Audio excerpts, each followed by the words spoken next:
On December 1st, 1955, civil rights leader and seamstress Rosa Parks refused to give up her seat on a segregated Montgomery bus to a white passenger and was arrested.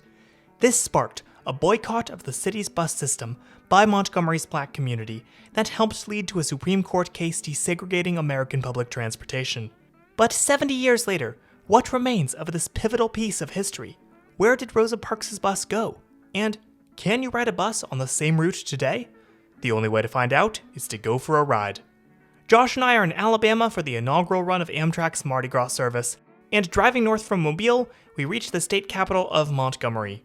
Rosa Parks' workplace, the Montgomery Fair department store, was on the city's Dexter Avenue, and if that name sounds familiar, that's because the department store was just down the street from Dexter Avenue Baptist Church, pastored at the time by a relatively unknown Martin Luther King Jr., who would become a key leader in the Montgomery bus boycott, and eventually a nationally recognized civil rights hero.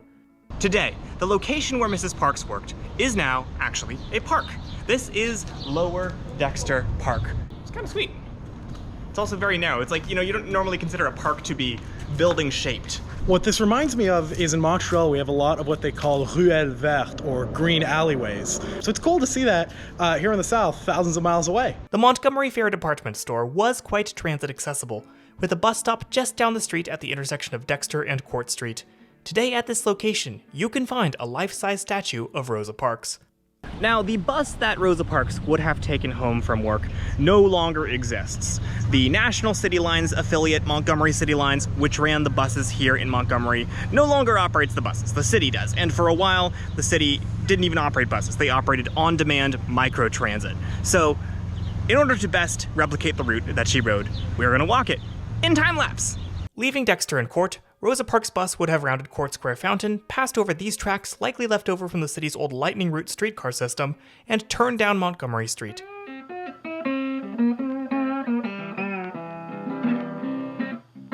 She would have ridden past Lee Street before approaching Montgomery and Moulton Streets. This is where she refused to move seats and was arrested. In all, it was a very short bus journey. Today, at the location of her arrest, one can find the Rosa Parks Museum, which doesn't allow filming in their main exhibit hall, but I absolutely recommend it if you're ever in Montgomery. It's very well done. They also helped me a bit with the research for this video. Shout out to Donna. Now, while you can't actually ride the same bus route that Rosa Parks rode, you can come pretty close. I'm here at the corner of Church and Lee, where apparently there's a bus that's supposed to come right about now. Let's zoom out for a sec. In 1955, Rosa Parks would have been riding the privatized Montgomery City Lines. Starting at the Courthouse Square, she would have ridden the short distance we saw to the location of her arrest. Josh and I are riding the M, Montgomery's city-run bus system, starting about a block south of the Montgomery Fair department store and winding up at the same location. Mrs. Parks' bus would have continued southwest to Cleveland Avenue, while ours will head northwest to the city's bus station.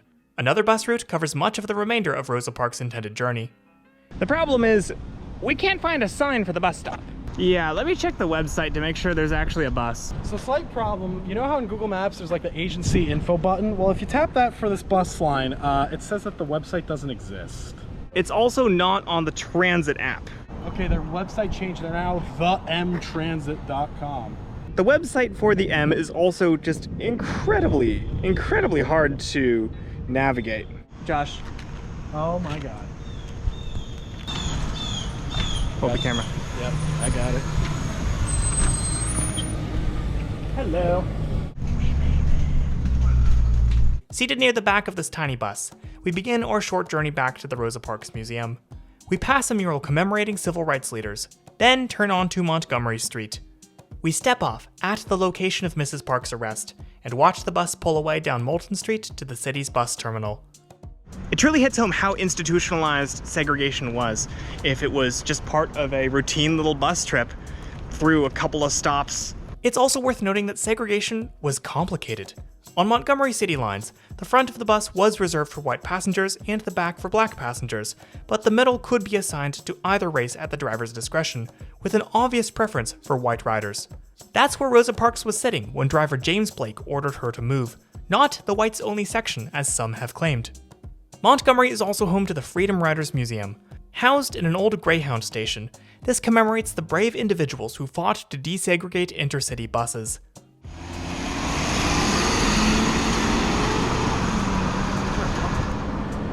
So one thing I found kind of interesting is just how close all of these sites were. The place where Rosa Parks worked, the place where she got on the bus, the place where she was arrested on the bus, even the district court where her case was tried are all relatively within a quarter-mile walk of each other, which is kind of interesting because when you learn about this in school, you don't really realize how close all this stuff is. You just think, oh, it's in Montgomery, it happened, and you think it happened maybe over the course of several blocks. No, it literally happened in a 2-block span, which is kind of crazy that so much history that totally defined an entire generation happened right here in a quarter-mile radius of Montgomery, Alabama. Classy whale in a car? Yeah. So the bus that goes down to where Rosa Parks used to live only runs like once an hour, and I didn't want to keep trying my hand with the Montgomery bus system and get stranded down in a part of the city I don't know for a long time. So For reference, we've also been up since 5:30 this morning. Yeah. So we're in Josh's rental car. Wait, why didn't we do the time lapse with the car to begin with? Rosa Parks' bus was signed for Cleveland Avenue, a north-south road in the southwest of the city. But arriving there now, we can find that its name has been changed to Rosa Parks Avenue. February 4th, Rosa Parks' birthday, is commemorated as Transit Equity Day by many transit agencies across the US. If you're riding public transit in the coming week, take a moment to learn about the brave individuals who fought to make it accessible and equitable. I truly barely scratched the surface of the Montgomery bus boycott and the many ways the city's black community banded together to fight institutionalized segregation through community action and legal challenges. But it's certainly worth a deep dive, especially if you're a justice-oriented transportation enthusiast, which I'm assuming most people watching this channel are. Thank you so much for watching, and I'll see you all soon.